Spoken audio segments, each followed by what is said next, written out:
If the American right wing were to get everything it wants, it would be a horrifying reality. If the left were to get everything it wants, we'd have to figure out a few things, including exactly how we pay for certain programs. But they're mostly noble goals. And I believe that they are more supportive of an individual self-determining what they want to do in life and how they want to live, and is more in line with the idea of freedom and liberty than what the right is currently proposing. That's my view. In today's video, David Pakman absolutely destroys Lex Fridman in one of the clearest breakdowns of wokeism I've seen. Lex brings in all the typical talking points. Wokeness has gone too far, cancel culture is dangerous, but never really lands a solid argument. David Pakman stays calm, sharp, and focused. He pushes back on the buzzwords, asks for real examples, and draws a clear line between actual social progress and performative outrage. He makes it obvious that the term woke has just become a lazy label for anything conservatives don't like. Lex Fridman tries to be diplomatic, asking big abstract questions, but Pakman doesn't let the conversation drift. He points out that if someone's more upset about the word Latinx than about voter suppression, anti-LGBTQ legislation, or police brutality, then their priorities are way off. Let's get into it and watch how David Pakman shuts down Lex Fridman in this powerful debate on wokeism. And of course, people will disagree with me. They'll say, no, we get to freedom and liberty the way that the right wants to do it. Okay, well, we can have that conversation. So I think you've implied in your answer, it was kind of focused on policy. It felt like it was focused on policy. There's other stuff that people worry about. Sure. Particularly with the left, what may be termed the woke mind virus. Right? Where have I heard? Who's using that term a lot now? I'm trying to think. I'm not sure. Not sure where it comes up. But the cultural aspect of this, sure, that if you give a lot of power to people on the left, like as you gave as an example, there would be a lot of kind of censorship and suppression of speech and a kind of dividing up of a society of who's allowed to basically a reallocation of resources not based on merit, but based on some kind of high ethical notions of what is right. And only a very small percent of the population gets to decide what is fair, what is right. Which is, we already have a small portion of the population deciding fair. Okay. Yes. But I don't know how many different ways I can say kind of a negative characterization of folks on the left when we're now comparing it, just as to play devil's advocate. Sure. So is that something that you worry about? So setting policies aside, wokeism. Yes. How big of a problem is it? This is a great conversation. So let's two sides of it. Okay. We have new polling that seems to suggest so-called wokeism is kind of more popular in the United States than anti-wokeism. And I'll tell you what I mean by that. This is the less interesting part. We'll go to the more interesting part second. Sometimes what people mean by wokeism is an overreaction to a perceived injustice that goes beyond what would be fair and equitable. There was this really interesting poll, and it asked questions like, for example, do you believe society has gone too far, not far enough, or just about the right amount in dealing with issues affecting the trans community? The woke position, which is society hasn't gone far enough, was far more popular than we've gone too far. Now, the right-wing media narrative is we've gone way too far. This is out of control. And there are lots of other similar answers. It's not a huge margin. A lot of these are like 58 to 42, 60 to 40. It's not like 90 to 10. But by a small margin, the so-called woke perspective of we actually haven't yet done enough to fix some of these issues is a little bit more popular. So if we went back to DeSantis, this is part of why I think DeSantis's anti-woke agenda may just be a political misstep. David Pakman didn't shy away from the uncomfortable topics. He tackled them directly. He openly admits he's a progressive, and he doesn't pretend to be neutral. But what sets him apart is that he doesn't rely on talking points. He brings real data, real nuance, and real clarity.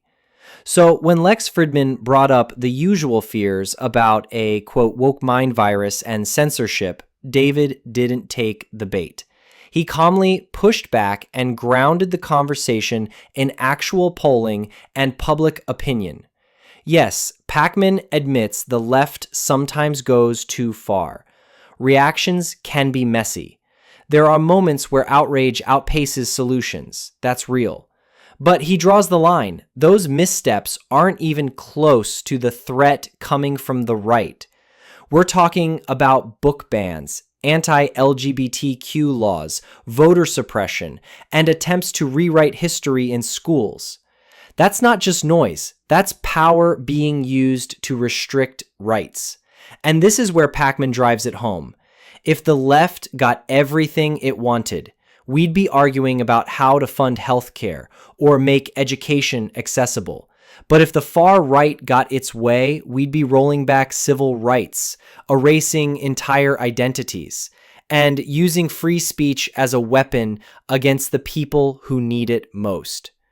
One of those paths is messy, the other is dangerous, and frankly, terrifying. That's a really interesting result. I wonder how the questions are framed, but it's still interesting, nevertheless, no matter what, to hear that majority of people in America are woke, not in the negative sense of the word. The poll didn't use the term woke. Right. This is a critical thing. Let's use the term woke positively. The term has kind of been perverted. Yes.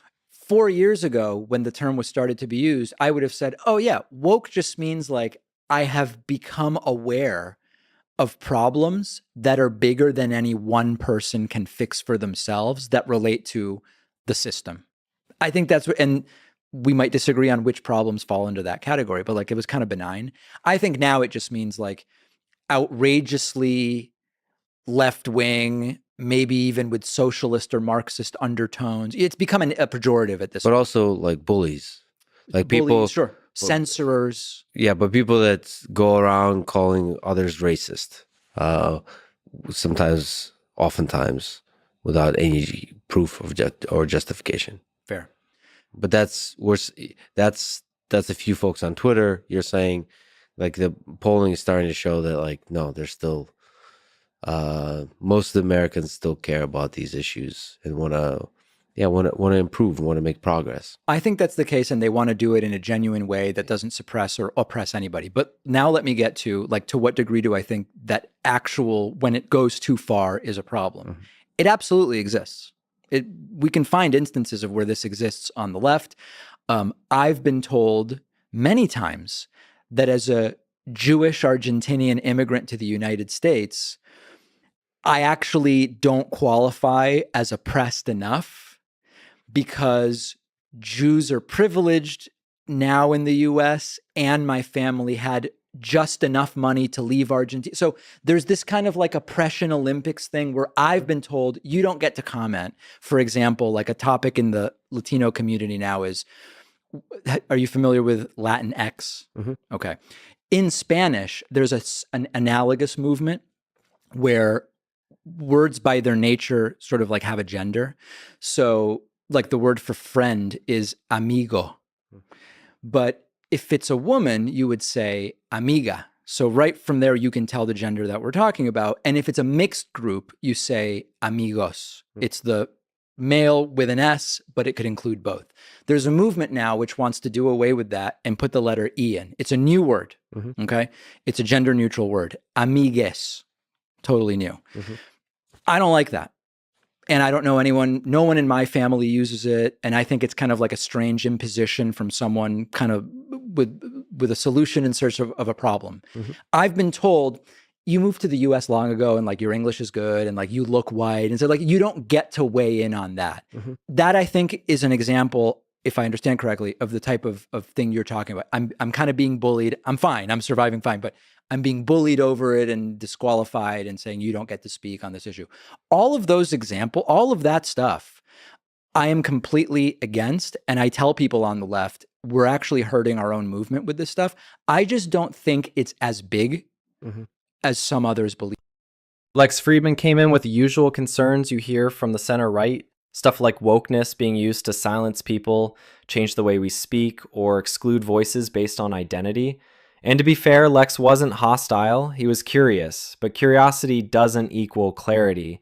And this is where David Pakman stepped in and cut right through the noise. Pakman made the smart move. Take the word woke off the table. Because at this point, it's just a political slur that means anything the right doesn't like. When you drop the buzzword and actually ask people if they think we should do more to support marginalized communities, the answer is yes. Most Americans agree. Polling shows people believe racism is still real. They support trans rights, and they think this country hasn't done enough to fix inequality. That's not radical. That's the mainstream position. David Pakman doesn't ignore the left's flaws. He acknowledges the overreach, the Twitter mobs, the occasional self-inflicted damage, but he makes it clear that's not the core of the progressive movement. The actual agenda is about civil rights, dignity, and fairness, not about forcing people to use invented words or gatekeeping based on who has the right identity. And the truth is, the right is taking those fringe moments and turning them into cover for real policy attacks on LGBTQ people, on reproductive rights, and on voting access. That's why what David's doing here matters. He's saying, sure, clean up the messaging, but don't get distracted. Look at who's actually banning books and rolling back civil rights. You don't think it's an existential threat to our civilization in the West? To Western No, I don't. civilization? And I mean, look, we've got a Biden administration. I see Biden as center left. Those who see Biden as extreme far left, this stuff has played almost no role whatsoever in the first 2+ years of his administration. Well, there's people that see him far left, as far left. There's people on the right who, I mean, Trump says Biden's a Marxist, socialist, communist. I haven't some heard people- that because I don't think that would stick very much. I He think says it at every rally. Yeah. Which I I'm so love how- jealous that you don't watch these things. I It's love like, how deeply researched you are in Trump. I can only imagine how good your Trump impression is at this point. it's not very, sadly, it's not good. It's not all right. No, but, and I'll say one other thing on that. You know, take trans, because trans, just to talk about it a little bit, we haven't dealt with it much.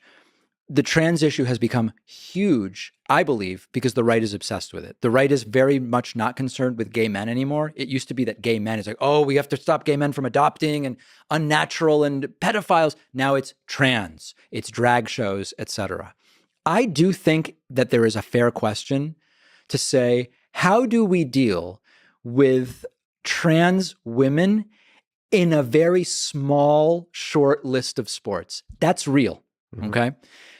My view, though, is I go, okay, we have all issues. We have issues related to gender and sexual orientation. We have issues related to trans. Within that, we have specifically sports. You can eliminate from that trans men. Nobody's worried, right, about women, biological women who are trans men. And then when you say it's only in certain sports that it matters, hey, I'm right there. I think it's a complicated question. I don't know how we deal with it.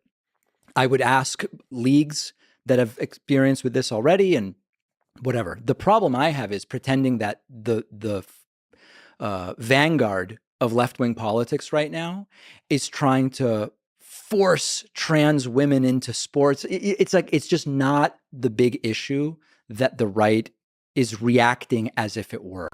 Then the conversation shifted to trans issues. And once again, David Pakman approached it with clarity and honesty. He didn't pretend it's all simple. He acknowledged that trans women in certain sports is a complicated and sensitive topic. And even a lot of people on the left admit it's not black and white. But Pakman zoomed out and pointed to the bigger issue.